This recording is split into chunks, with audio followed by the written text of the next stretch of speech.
Kita di Malaysia ni kan, hidup di bawah langit yang sama. Kadang-kadang ia turunkan hujan rahmat, tapi kadang-kadang ia datangkan ribut yang boleh memusnahkan.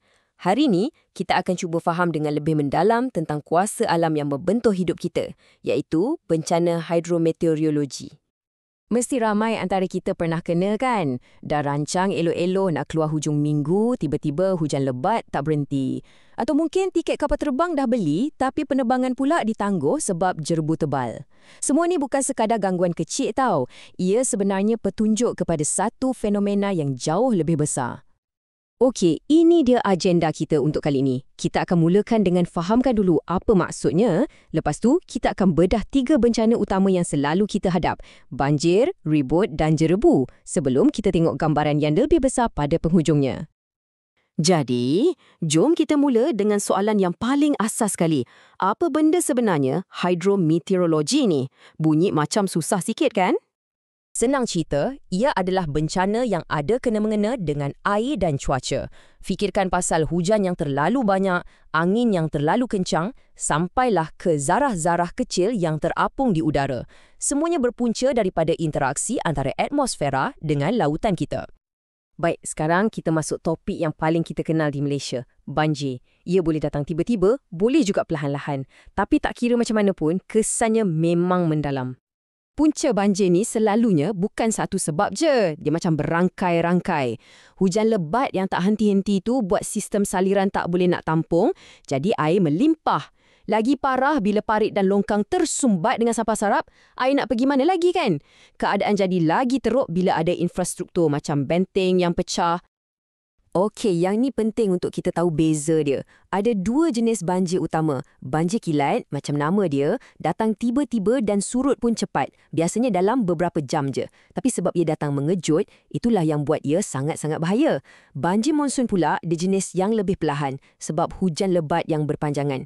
Air naik sikit-sikit, tapi boleh menenggelamkan satu kawasan tu berhari-hari lamanya. Dan kalau kita cakap pasal banjir monsun, kita tak boleh lupa tragedi besar di Kelantan pada tahun 2014. Ratusan ribu penduduk terpaksa tinggalkan rumah. Ia adalah satu peringatan yang sangat jelas tentang betapa dahsyatnya kuasa alam ni. Kesan banjir ni bukan setakat rumah rosak dan kereta tenggelam tau. Dari segi sosial, anak-anak tak dapat pergi sekolah. Dari segi ekonomi, petani habis musnah tanaman. Hilang terus punca rezeki. Dan yang paling bahaya, dari segi alam sekitar, ia bawa risiko penyakit bawaan air yang serius macam cirit birit dan taun. Nampak tak? Satu benda jadi, habis semua kena tempias. Okey, dah selesai pasal air, kita beralih pula pada ancaman dari angin, ribut. Walaupun kita jarang kena taufan yang besar-besar, ribut peti biasa pun dah cukup untuk datangkan masalah. Di Malaysia, ribut yang biasa kita hadap ni selalunya ribut peti yang kuat. Ia terjadi bila udara panas dan lembap naik ke atas dengan cepat dalam keadaan atmosfera yang tak stabil. Proses inilah yang menghasilkan angin kencang dan hujan lebat dalam masa yang singkat. Yang menariknya, ribut ni ada level dia. Bukan terus jadi taufan. Ia bermula dengan perlahan, kita panggil lekukkan tropika. Tapi kalau kena gayanya, dengan keadaan yang sesuai, ia boleh naik level jadi ribut tropika, lepas tu taufan dan yang paling dahsyat sekali, taufan super. Kelajuan angin dia tu memang menakutkan. Macam banjir juga. Kesan ribut ni bukan setakat pokok tumbang. Bila pokok tumbang, jalan terhalang, rantai bekalan makanan dan barang-barang keperluan terputus. Ini akan ganggu ekonomi. Orang ramai terpaksa berpindah dan bila dah pindah, timbul pula keperluan untuk bantuan kemanusiaan. Nampak kan corak dia hampir sama? Baiklah, dari air dan angin, sekarang kita ke ancaman yang kita sedut pula, jerebu. Isu ni macam dah jadi acara tahunan pula kat negara kita kan? Jerebu ni datang dari macam-macam punca. Ada yang semula jadi macam letusan gunung berapi. Tapi, jujurlah, punca utama yang selalu jadi masalah besar tu adalah dari aktiviti manusia. Terutamanya pembakaran hutan secara besar-besaran di negara jiran. Angin tiup, asapnya sampai terus ke halaman rumah kita.